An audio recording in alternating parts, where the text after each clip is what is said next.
Secular front जिंदाबाद, इस्लाम party जिंदाबाद, Samajwadi party जिंदाबाद, वंचित बहुजन आघाड़ी जिंदाबाद, संविधान जिंदाबाद। सियासत जुर्म, नाइंसाफी और बदउनवानी को करे चाक।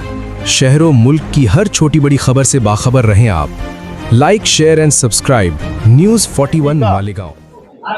अलायंस गठबंधन ये 15 दिन पहले हमने घोषणा की थी, ऐलान हुआ था और मालेगांव सेकुलर फ्रंट हमने उसका नाम रखा और आज वंचित बहुजन आघाड़ी जो बैरिस्टर प्रकाश अंबेडकर साहब के नेतृत्व में जो काम कर रही है, आज मालेगांव महानगर पालिका 2026 की निवडणूक में मालेगांव में वंचित बहुजन आघाड़ी, समाजवादी पार्टी और इस्लाम पार्टी का एक अलायंस हुआ है और हम तीनों पार्टी मिलकर हमारा सीट शेयरिंग अंतिम टप्पे पे चल रहा है और हम साथ में मिलकर ये निवडणूक लड़ने वाले हैं, ये इलेक्शन लड़ने वाले हैं। भाई किसको कितनी जगह दी जाएगी? जो रिजर्वेशन जगह है वो वंचित बहुजन आघाड़ी लड़ेगी और उसी प्रभाग में अगर वंचित बहुजन आघाड़ी के पास कैंडिडेट होगा तो वो जनरल जगह, महिला आरक्षण जगह पर भी वो इलेक्शन लड़ेंगे। हमारे पास कैंडिडेट होगा दोनों पार्टियों के पास, तो हम वो साथ में मिलकर पैनल और प्रभाग बनाएंगे। चुनाव में क्या मुद्दा लेके आप लोगों के साथ जा रहे हैं? हमको मालेगांव महानगर पालिका और मालेगांव शहर बचाना है। भारतीय जनता पार्टी, आरएसएस, जातिवादी शक्तियों ने मालेगांव शहर को लोकसभा इलेक्शन के बाद से, विधानसभा इलेक्शन के बाद से टारगेट करने का काम किया है। ये शहर को बर्बाद करना चाहती है जातिवादी शक्तियां। हमको ये शहर को बचाना है। हर धर्म, हर समाज के लोगों को साथ लेकर चलने का हमारा एजेंडा होगा। बोलो। मालेगांव शहर में बहुत से मुद्दे ऐसे हैं जो मुद्दे लेके भी आप इलेक्शन में जा सकते हैं। उन मुद्दों में से कौन से मुद्दे आपके रहेंगे? अभी हमारा ये कॉमन एजेंडा भी तैयार हो और हमारा जो मैनिफेस्टो होगा, जो वचननामा होगा, वो हम अभी बैठ के तैयार करेंगे तीनों पक्ष के लोग, और फिर एक पत्रकार परिषद के माध्यम से जो मालेगांव के अंदर क्या विकास की आवश्यकता है, चाहे वो सेंट्रल हो चाहे वो बाह्य हो, महानगर पालिका क्षेत्रों में हम एक अच्छा एजेंडा, एक अच्छा मैनिफेस्टो देंगे। बोलो। हमारा क्लियर ये है कि मालेगांव कारपोरेशन में एक झंडा, भगवा झंडे का मेयर नहीं बनना चाहिए।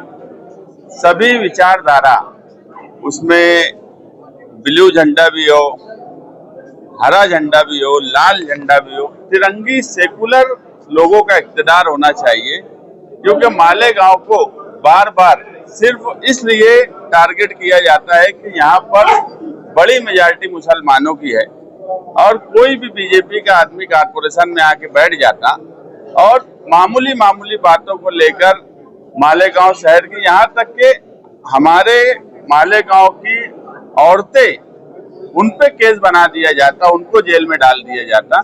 ये हमारे सामने बहुत बड़ा सवाल है और आने वाला वक्त महाराष्ट्र में एसआईआर का है, तो हमको कहीं ना कहीं ये लगता है कि मालेगांव को एसआईआर के नाम से भी बहुत परेशान किया जाएगा और मसले भी कारपोरेशन के में बनाए जाते हैं और उसका हल भी कारपोरेशन में रहेगा।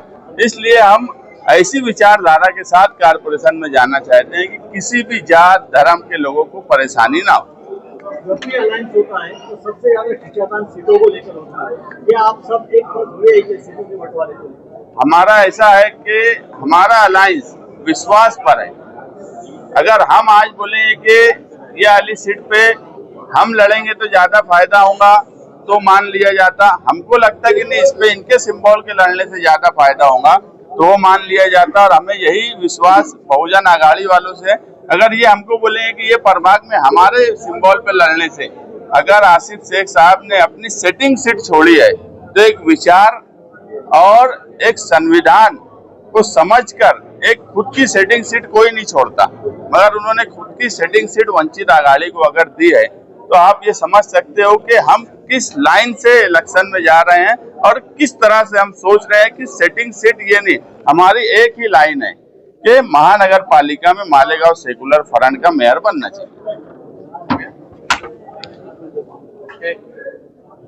एकीकडे तर वंचितची जी बहुजन आघाडी आंबेडकर साहेबांनी काँग्रेस सोबत मुंबईला करता येईल त्या ठिकाणी तुम्ही इथे समाजवादी पार्टी आणि इस्लाम पार्टी सोबत का झाल्याचं कारण स्पष्ट आहे, आमची आयडिओलॉजी एक आहे आणि शहरातील जे मुद्दे असतील किंवा जातीवादी शक्तींचा जो मुद्दा आहे, आमचा प्रायोरिटीचा अजेंडा आहे भाजप RSSला सत्तेपासून दूर ठेवणे। भाजप RSSची नीती या देशातल्या मुस्लिम असतील, बहुजन असतील, दलित असतील, आदिवासी असतील यांच्या विरोधातली ती आहे। आमचा विचार ही बाबासाहेब आंबेडकरांचा संविधानिक विचार आहे आणि म्हणून भाजप RSSला मालेगाव महानगरपालिकेतनं जर दूर ठेवायचं असेल तर समविचारी पक्षांनी एकत्र आलं पाहिजे आणि समविचारी पक्ष म्हणून आदरणीय आसिफ साहेब असतील, डिग्निटी साहेब असतील आणि ज्यावेळेस आमची ही सगळी चर्चा झाली त्या चर्चेतनं ते एकच फलित आलं की या शक्तींना बाहेर ठेवण्यासाठी आपण सगळ्यांनी एकत्र आलो पाहिजे। किती जागांची मागणी केली? जागांची मागणीचा आमचा काही हट्ट असं नाहीये, काही जागांच्या बोलीच्या संदर्भात अंतिम टप्प्यात आहे, परंतु एवढं निश्चित आहे की मालेगाव महानगरपालिकेचा महापौर ही आघाडीच ठरणार।